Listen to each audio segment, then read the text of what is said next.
Якутск станет второй площадкой регионального форума Общественной палаты Российской Федерации «Сообщество».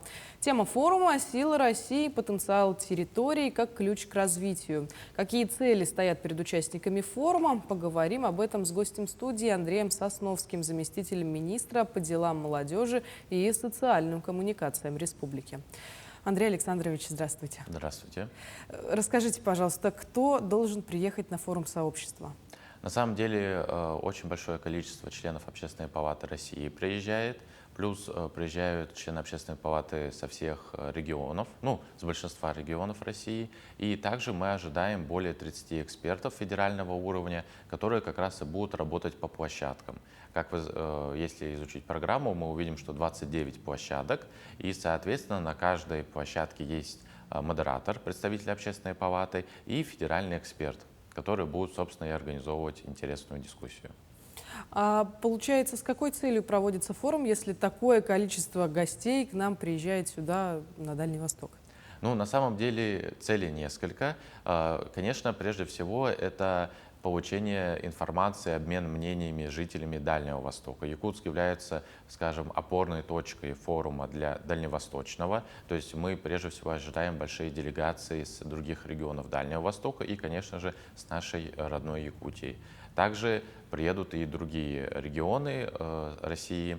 И, естественно, это выработка определенных решений и позиций по площадкам дискуссионным, потому что на каждой площадке будет модератор, который будет вырабатывать в конце определенные мнения, позиции и получать, скажем так, срез мнений от граждан, общественников, органов исполнительной власти и представителей бизнеса. Скажите, а какие результаты ждете от форума, учитывая, что планка задана очень высоко? Да, на самом деле мы ожидаем очень много насыщенных результатов. Прежде всего, конечно, мы ожидаем того, что наша гражданская общественность получит новый толчок к развитию, получит определенное внимание и возможность обменяться мнениями с своими коллегами из других регионов. И, конечно же, по итогам форума сообщества, итоговый форум всегда проводится в Москве в ноябре месяце, будет разработан итоговый документ, куда также выйдут решения, которые были также разработаны в Якутске.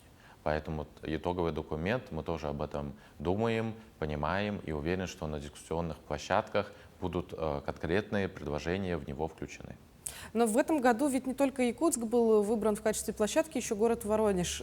Да, абсолютно верно. Удалось ли оттуда почерпнуть какого-то опыта? На самом деле, да, Воронеж был первой площадкой, после Якутска еще 2 площадки и итоговый форум в Москве. В Воронеже были применены новые методы, которые мы сейчас также будем отрабатывать на пленарном заседании форума, онлайн-опросы залом. Это новое для нас, например, на наших гражданских форумах такого не было. И также прямые включения с города Якутска прямо во время пленарного заседания.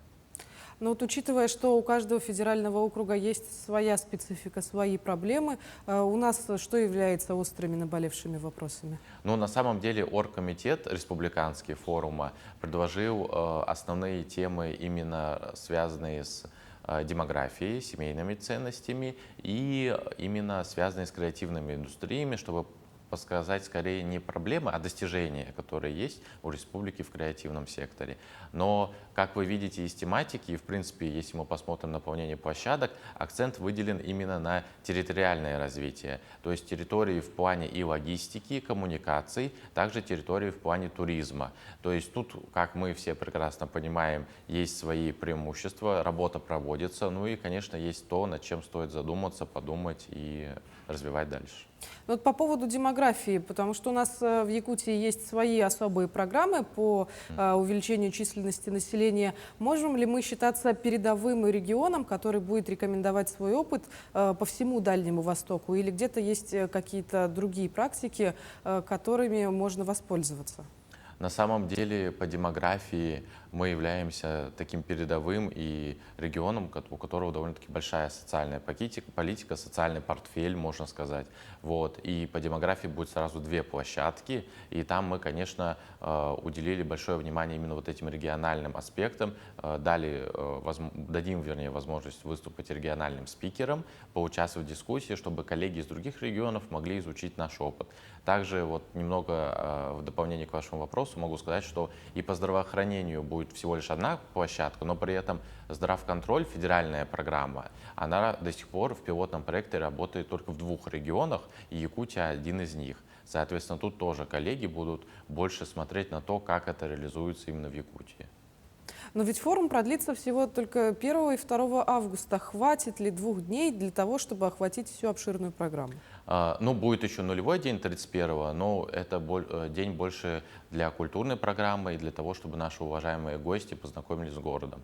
А что касается 1-2 августа, да, программа очень насыщенная. Более того, помимо 29 площадок, будет еще параллельная программа с выездами, например, в квартал труда и IT-парк, чтобы познакомиться с проектами, которые там сейчас разрабатываются. Поэтому тайминг каждой площадки всего лишь 2 часа, и я уверен, что те люди, которые придут на площадки или делегации с районов, надо отправлять, наверное, сразу по человек 10, чтобы была возможность все успеть. Какие площадки вы можете отметить в программе форума? Ну, естественно, помимо тех, которые я ранее уже назвал, есть ряд площадок по урбанистике и территориальному развитию, есть даже одна площадка по атомной энергии и экологии. Я думаю, она довольно-таки узкопрофильная, но все равно вызовет определенный интерес. Естественно, есть 4 площадки по некоммерческому сектору. В частности, у нас будет площадка мастер-класс по тому, как НКО вести свои СМИ, как позиционировать себя, как взаимодействовать. Я думаю, даже и некоторым вашим коллегам будет интересна эта площадка. И также у нас есть площадки, которые всегда актуальны, особенно в последнее время. Это по патриотическому воспитанию и волонтерству. Там будет отдельно также мастер-класс обучения для наших волонтеров. Андрей Александрович, в начале нашей беседы вы отметили, что к нам приедет очень много гостей из центральной части России. А приедут ли кто-то вроде известных людей, которые могли бы выступить в качестве спикеров и модераторов на отдельных площадках? Ну, на самом деле, насчет известных людей мы ожидаем приезд секретаря Общественной палаты России, Лидия Юрьевна, я думаю, она приедет. Вот. Также у нас приезжает секретарь Совета по правам человека при президенте Российской Федерации, который также будет спикером на площадках. И его вообще профильной темой является как раз развитие гражданского общества и территориальных общественных самоуправлений. Он уже 2-й раз за этот год приезжает к нам в Якутию. И, естественно, на самом деле вот все в программе довольно-таки подробно расписаны модераторы каждой площадки. И если вы посмотрите, они являются специалистами все в своей области, с большим опытом, и я думаю, будет интересно прийти, просто даже обменяться мнениями, это уже хороший опыт.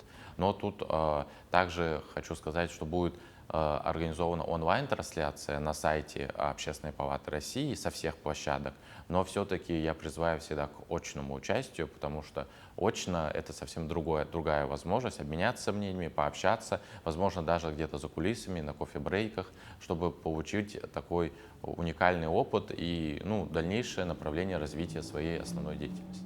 Получается, что в этом году можно принимать участие как очно, так и дистанционно. Условно, если кто-то проживает в отдаленных районах Якутии и не сможет приехать сюда в срок, то он может благодаря интернету также посетить площадки. Да, трансляция будет. Угу. А сами гости, например, будут вещать в онлайн-формате, если они по каким-то обстоятельствам не смогут приехать? Ну, сейчас, да, проработан вопрос, чтобы по некоторым площадкам были возможности подключения ВКС-спикеров, потому что по некоторым площадкам надо получить как можно больше средств других регионов России, и в связи с этим мы подключаем коллег с России или, например, коллег из федеральных органов государственной власти, которые, в силу своей загруженности не смогли приехать, да, на некоторых площадках будет онлайн-выступление спикеров. Давайте отметим, что этот форум, он же не только для сотрудников муниципальных органов. Нет. Это же для всех желающих, получается. Да, форум для всех желающих. На сайте нашего министерства или на сайте Общественной палаты есть Яндекс.Форма, которую довольно-таки просто пройти и зарегистрироваться. Я активно вас призываю к участию. Там к участию мы призываем всех жителей республики, гражданских активистов, представителей бизнеса, представителей органов государственной власти, общественных советов, различных организаций, видов собственности. На самом деле, чем больше участников привлечет форум, тем больше срез мнений различных мы получим по итогу. Поэтому мы всегда говорим: приходите, участвуйте. Я уверен, что из такого многообразия тем и площадок каждый найдет ту тему, которая ему интересно послушать, поучаствовать, возможно, выступить в свободном микрофоне. Поэтому призываем активно к участию. Скажите, а члены нашего регионального отделения Общественной палаты уже начали разработку резолюции, которая войдет в итоговый форум, который состоится в Москве, или пока еще нет? В данный момент сейчас мы, конечно, больше прорабатываем вопрос участия общественности, а резолюцию мы будем прорабатывать после того, как наши уважаемые модераторы уже представят срез мнений по площадкам. То есть сейчас мы ожидаем того, что у нас есть определенные мастер-классы, опять же, для членов общественных палат регионов, в том числе республики, где они будут участвовать, и есть определенные дискуссионные площадки, где они также активно задействованы. Поэтому сейчас прорабатывается вопрос больше наполнения спикерами, именно региональными, чтобы получилась максимально интересная дискуссия. Вот. И уже по итогам, когда модераторы и сомодераторы представят наиболее интересные идеи, прозвучавшие на площадках, мы получим итоговый документ. Скажите, а вот как заместитель министра по делам молодежи и социальным коммуникациям, вам бы хотелось, чтобы какие-то отдельные темы встали на обсуждение? Ну, на самом деле мы всегда ратуем, и основное направление деятельности нашего министерства — это два, исходя из названия. Это, естественно, молодежная политика в части патриотического воспитания, в части организации волонтерской деятельности, добровольчества. И, естественно, мы активно всегда говорим про гражданское общество, потому что социальная коммуникация подразумевает, прежде всего, активную гражданскую общественность. Поэтому мы курируем как министерство в данном форуме, помимо того, что мы являемся основным организатором от лица правительства республики, еще 6 площадок. 6 площадок, которые связаны как раз с развитием некоммерческого сектора. Там будут и рейтинги НКО, и отдельно рассмотрены гражданские инициативы на местном уровне, где мы также активно призываем участвовать наши муниципальные образования. Хотелось бы на рейтинге НКО также видеть органы госвласти. На патриотике и на площадке, связанные с добровольчеством, мы, особенно там, где говорим про обучение, мы активно призываем людей, кто так или иначе занимается волонтерской деятельностью, возможно, периодически, не так регулярно, но прийти, послушать, потому что мастер-класс федерального уровня на территории Якутска — это очень удобно и просто, мне кажется. Просто прийти, 2 часа послушать и получить знания. Не надо никуда выезжать, что-то оплачивать. Все само, как говорится, приехало, все доступно. Поэтому есть хорошая возможность получить, пообщаться. Вот. Ну и также у нас есть отдельные площадки, которые, на мой взгляд, также вызовут большой интерес. И мы ожидаем именно по ним именно таких вот точечных плодотворных решений. Это по поправкам ПДД. Потому что наш регион, он особенный именно в плане дорожного движения. Зимой туманы, светоотражающие каких-то поверхностей не хватает. Поэтому тут мы тоже ожидаем точечных решений. Ну что ж, будет очень интересно следить за развитием событий, которые будут проходить на форуме, потому что остается до старта не так уж и много времени. Да. Благодарю вас, Андрей Александрович, за интересную беседу. Как появится время, приходите обязательно к нам еще. Спасибо. Я напомню, вы смотрели актуальное интервью. Берегите себя и до встречи в эфире.